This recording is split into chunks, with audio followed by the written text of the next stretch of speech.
The oncologist's name was Dr. Patricia Huang. I had been her patient for 14 months. She was thorough and direct, and she had a habit of folding her hands on the desk before she delivered news, good or bad. I liked that about her. No preamble. Just the facts. She called me on a Thursday afternoon in March. I was in my truck in the parking lot of a Home Depot in Scottsdale, Arizona. I had just bought weather stripping for the garage door because the wind comes through in February and I had been meaning to fix it for 2 years. She said, "Mr. Callahan, I'm calling to check in. We haven't heard from you since your last scan in November and I wanted to make sure you were doing well. Also, we sent a follow-up bill to the address on file and it came back undeliverable." I said, "Dr. Huang, I'm fine. What address did you use?" She read me an address in Tempe. An apartment complex. A place I had never lived. I sat in that parking lot for a long time after we hung up. The weather stripping was in a bag on the passenger seat. The engine was running. Outside it was 71 degrees and sunny, the way Arizona is sunny in March, relentless and indifferent. My wife's name was Diane. We had been married for 19 years. I had just finished 14 months of treatment for non-Hodgkin's lymphoma. I thought about the address in Tempe. I thought about the safe in our bedroom closet. I thought about a lot of things very quickly and very clearly. But let me start from the beginning. My name is Tom Callahan. I'm 51 years old. I spent 22 years as a general contractor in the Phoenix metro area, custom homes, high-end renovations, the kind of work where the clients have opinions about everything and you learn early to stay calm and let them talk. I'm good at my job. I built the business from 2 employees and a used F-250 to a team of 14 and a reputation that kept us busy through 2 recessions. I grew up in Tucson. My father was a plumber, self-employed his whole life. My mother taught 2nd grade for 30 years. We were not wealthy, but we were stable, and I understood from a young age that stable was worth more than it looked. I went to Arizona State, studied construction management, graduated in 1995, went straight to work for a framing company in Mesa. By 2001 I had my contractor's license and a business plan and exactly $11,000 in savings. I met Diane in 2003 at a charity auction for the Children's Hospital. She was there with a girlfriend, wearing a green dress, and she bid on a weekend in Sedona with the particular confidence of someone who knew she was going to win. She did win. She turned to her friend and said something that made them both laugh, and I decided to introduce myself. Diane was 31 at the time, a year younger than me. She worked in pharmaceutical sales, which suited her. She was polished and persuasive, and she understood that presentation was half the job. We dated for a year and a half. I proposed at the restaurant where we had our first dinner. She said yes before I finished the sentence. We bought a house in Chandler in 2005. 4 bedrooms, pool in the back, block wall around the yard. We had a daughter in 2006, Avery, who is now 17 and has my stubbornness and Diane's ability to walk into a room and own it.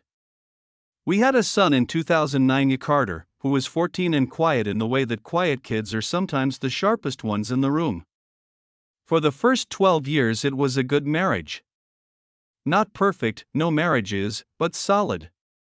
Diane left pharmaceutical sales in 2012 to manage the administrative side of my business. She handled billing, vendor contracts, payroll, permits. She was organized and precise, and she freed me to focus on the work. I trusted her with everything. Of course I did. She was my wife. The first sign that something had shifted came in late 2018. Small things.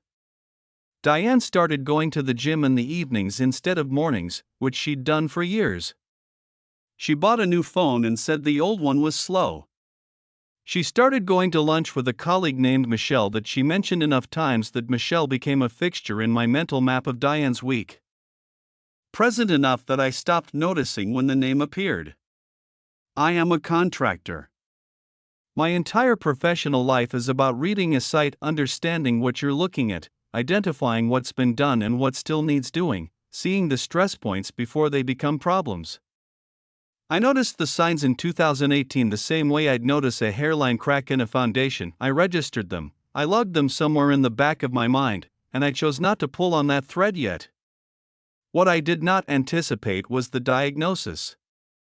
In September of 2021, I went to my doctor for what I thought was fatigue. I was 50 years old and running a construction company. Fatigue seemed reasonable. My doctor ordered blood work. 2 days later, she called me in for a follow-up. A week after that, I was sitting in Dr. Huang's office watching her fold her hands on the desk. Non-Hodgkin's lymphoma, stage 2. Treatable. The word she used was manageable. She said it several times in different ways, which is what doctors do when they want you to hear something specific. I drove home and sat in the driveway for 20 minutes before going inside. Diane was in the kitchen. I told her. She cried. She held me for a long time. She said, "Whatever you need, Tom. We'll get through this." I believed her. Whatever reservations I had filed away in 2018, they dissolved in that kitchen. She was my wife. We were getting through something together. The next 14 months were the hardest of my life and also, in a strange way, the most clarifying. Chemotherapy is efficient at stripping things down. You find out quickly what matters and what was just noise. I went to treatment twice a month. Diane drove me for the first 3 sessions, then started having scheduling conflicts, a meeting, an appointment, something that needed handling. My foreman, a man named Ray who'd been with me for 11 years, drove me after that. Ray never mentioned it. He just showed up. Diane was present but at a remove.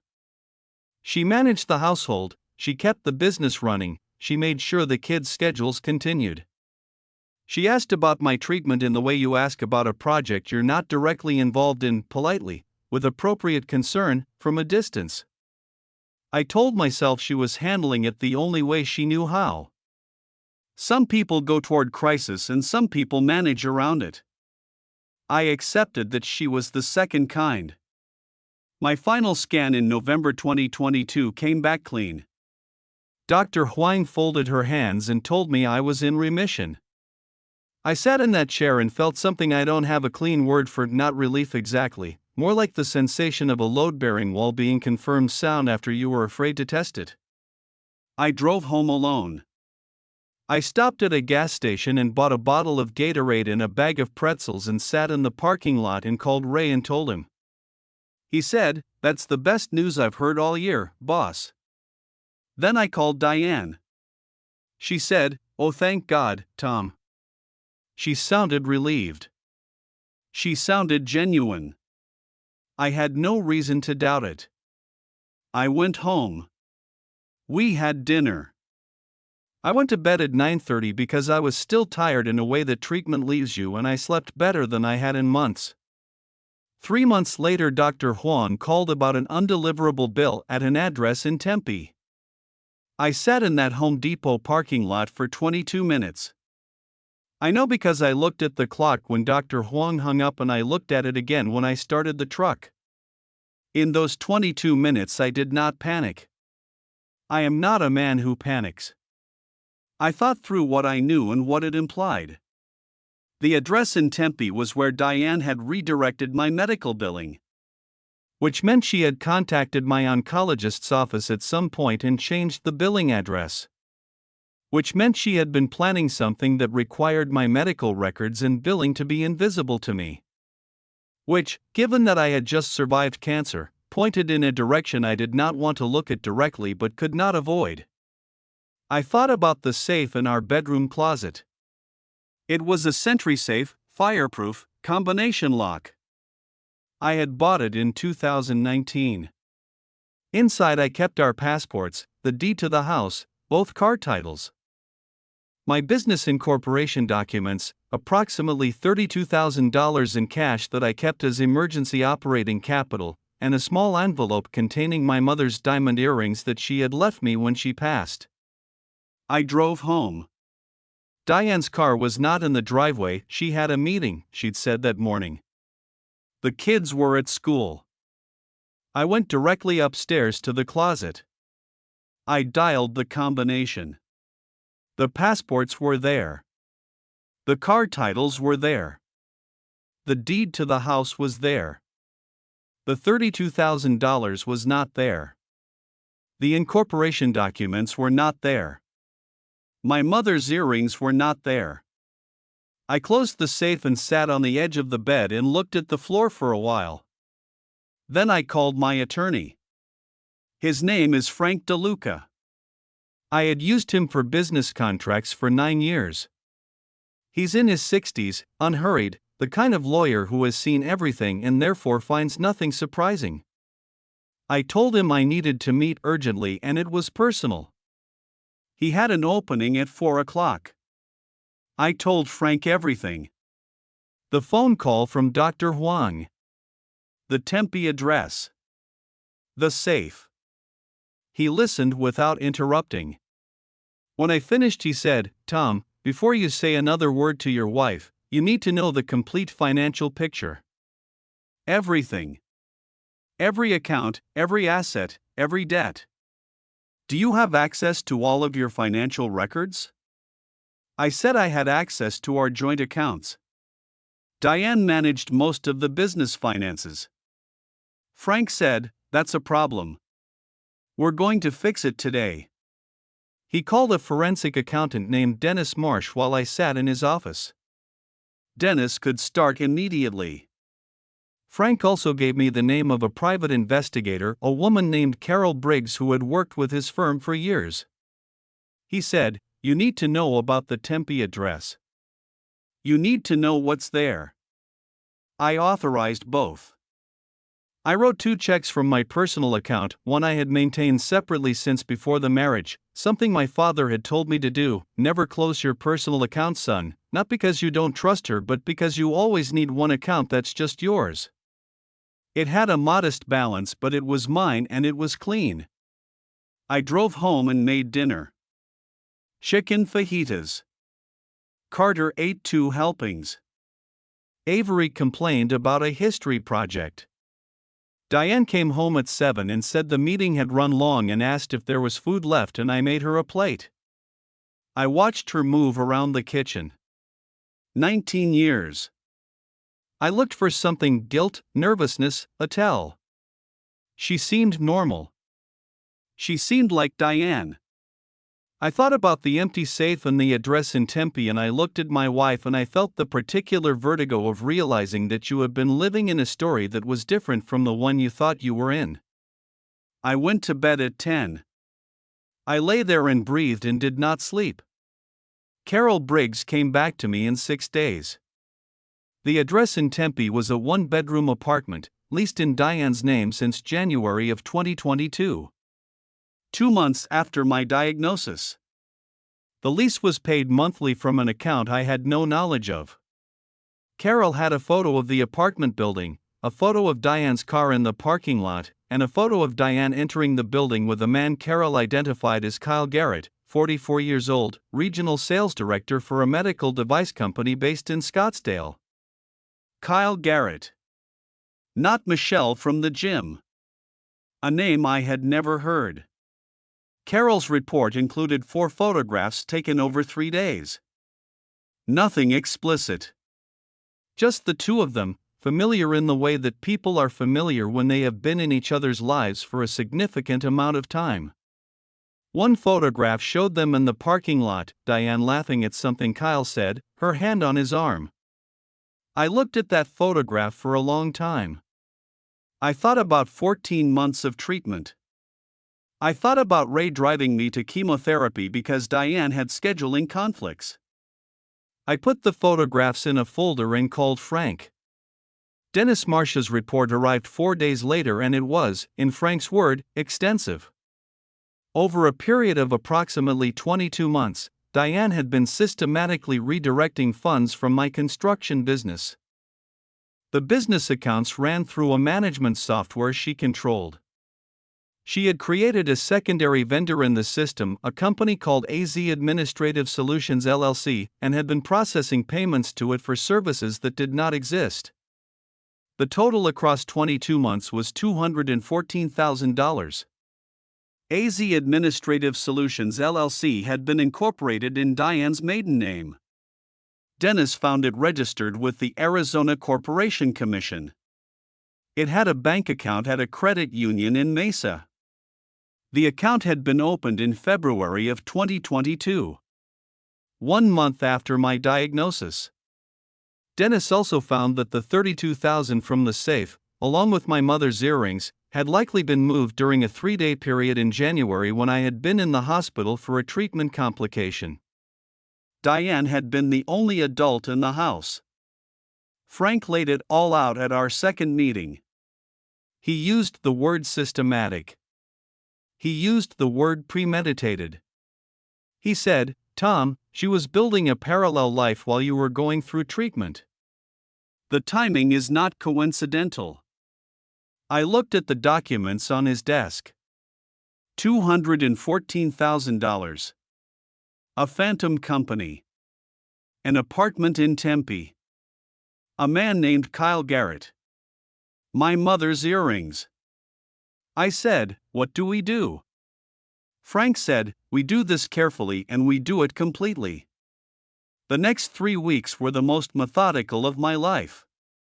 Frank filed a complaint with the Arizona Attorney General's office regarding the fraudulent vendor scheme. This was not a divorce maneuver, this was a criminal matter. $214,000 in fraudulent business payments, documented, audited, traceable. Dennis's report was thorough enough to serve as the foundation for a criminal investigation. Simultaneously, Frank filed for divorce. Before either filing went through, we moved on the business accounts. I was the sole owner of Callahan Construction LLC.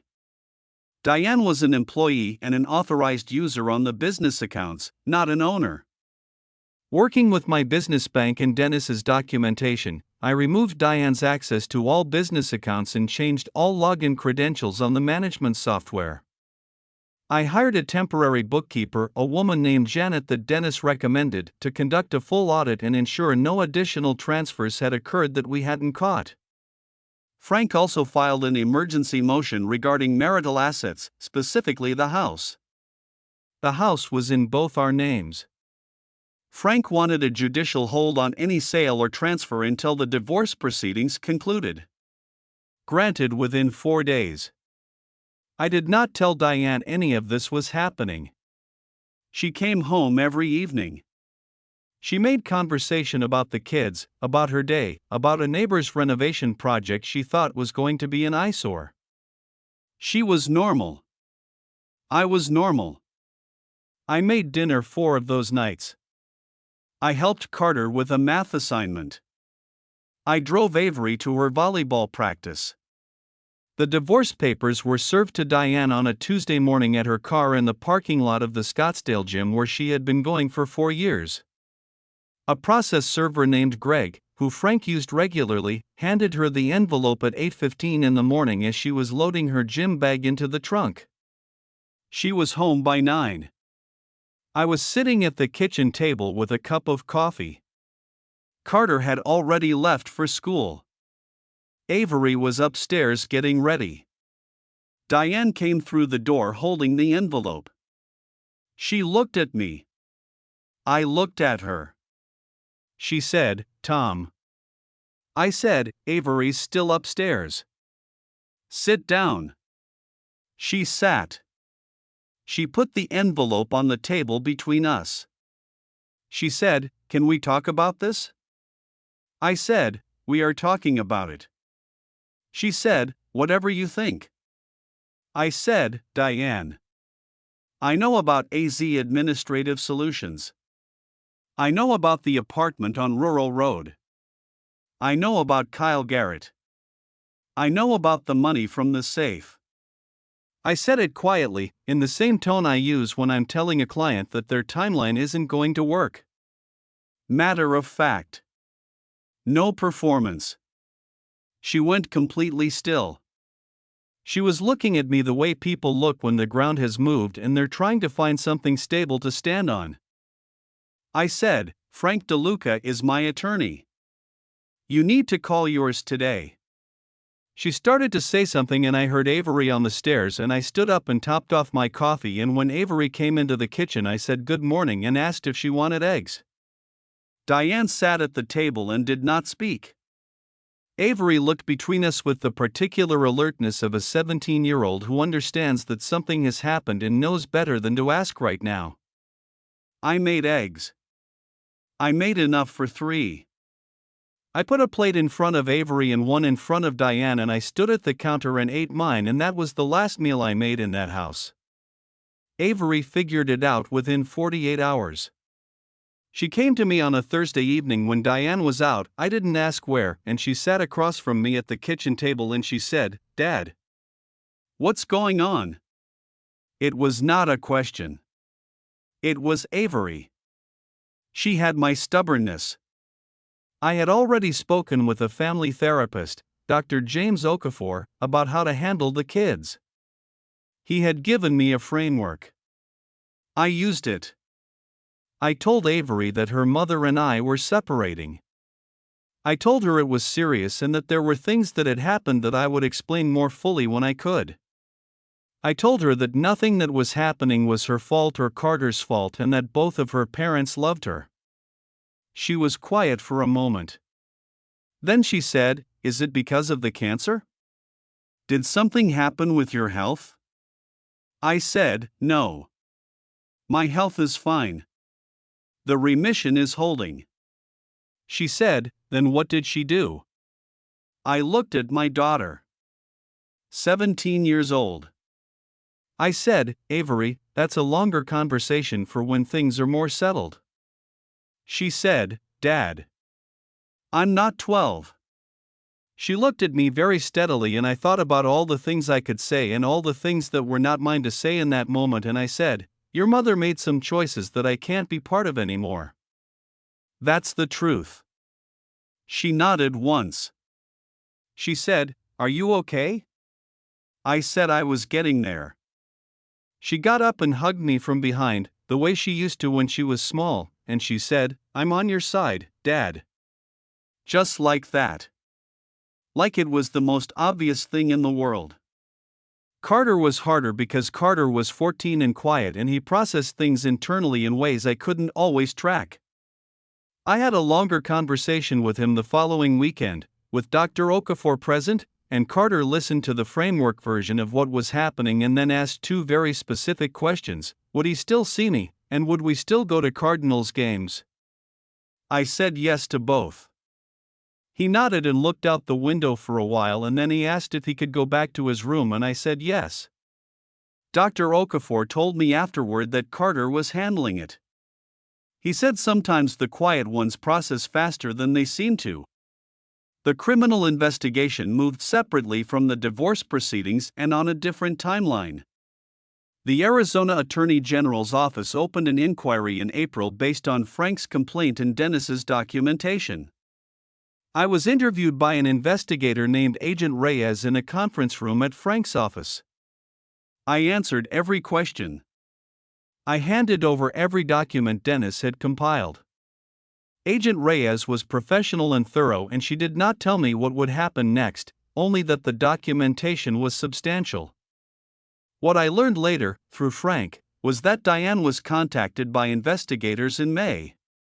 That Kyle Garrett was also contacted. There was a question of whether he had any knowledge of or participation in the fraudulent vendor scheme. The investigation determined he did not. Kyle Garrett was, as far as the state of Arizona was concerned, just a man who had been in a relationship with a woman who was committing financial crimes. That was his problem to live with, not a criminal matter. Diane hired a criminal defense attorney in addition to her divorce attorney. Her name was Rachel Torres, and Frank said she was competent. Good. I wanted this handled by competent people. I wanted it done right. The divorce proceedings ran from March through September. 6 months of depositions, document exchanges, mediation sessions in conference rooms with too much air conditioning and bad coffee. The house was the central issue. We had bought it in 2005 for $380,000. Current market value was approximately $720,000.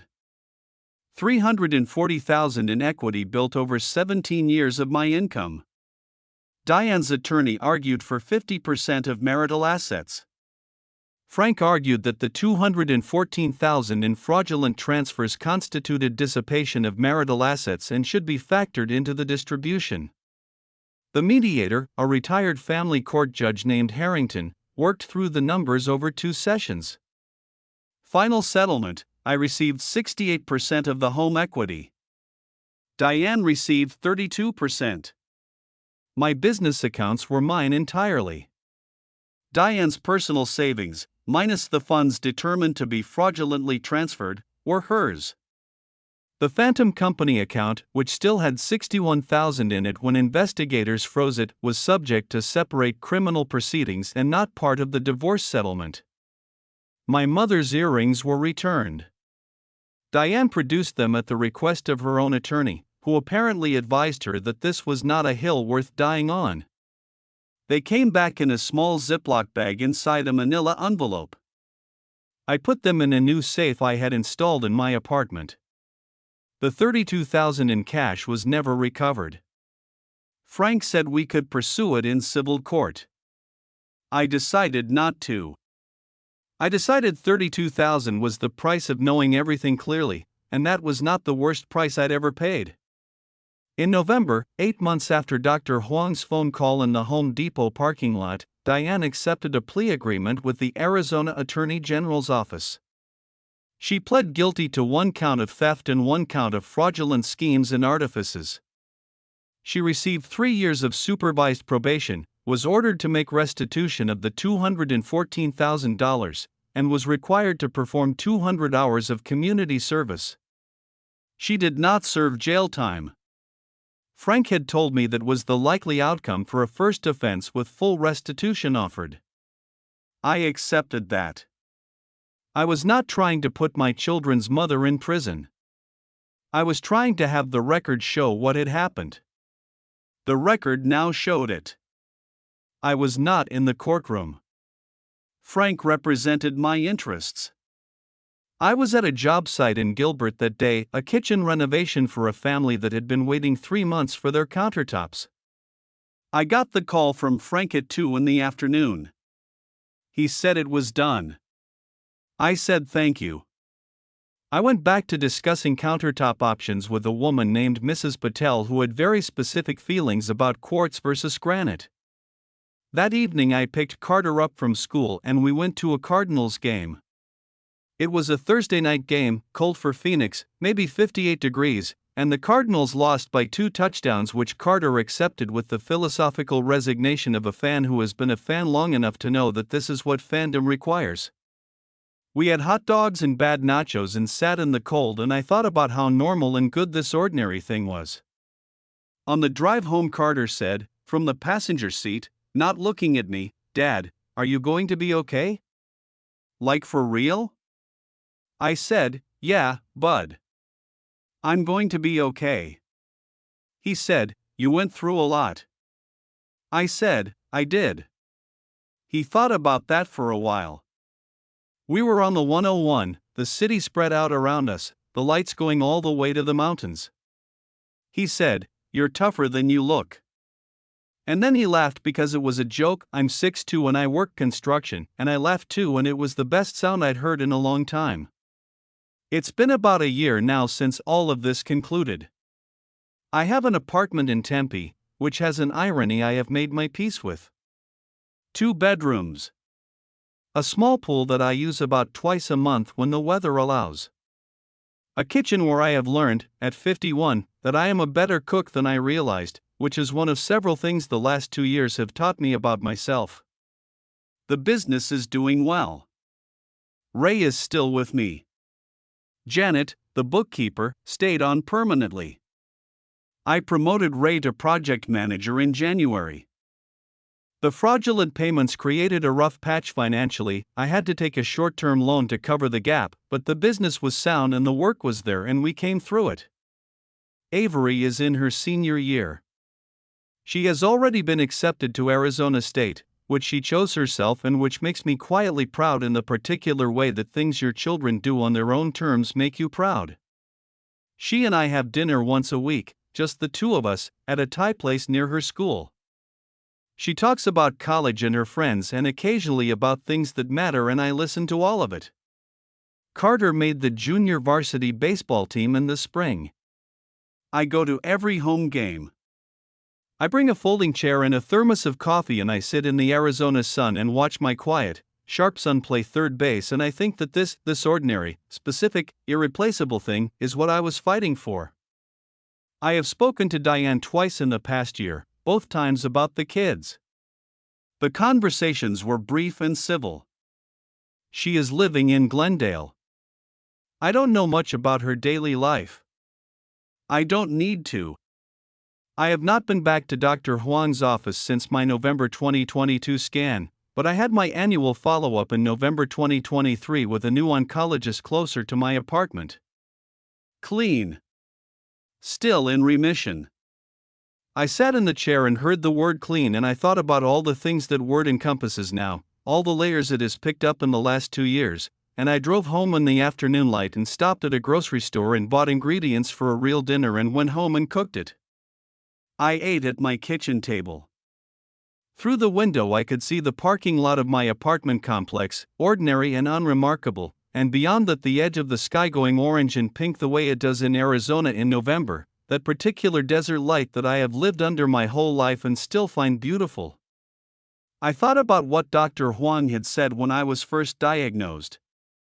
Manageable. She said it several times. I thought that was a strange word then, small, clinical, almost dismissive of what I was facing. I understand it better now. Not everything that comes for you can be defeated. Some of it just has to be managed clearly, methodically, one day at a time, with good people around you and enough information to make the right moves. I managed it. I'm still here. That's the whole story.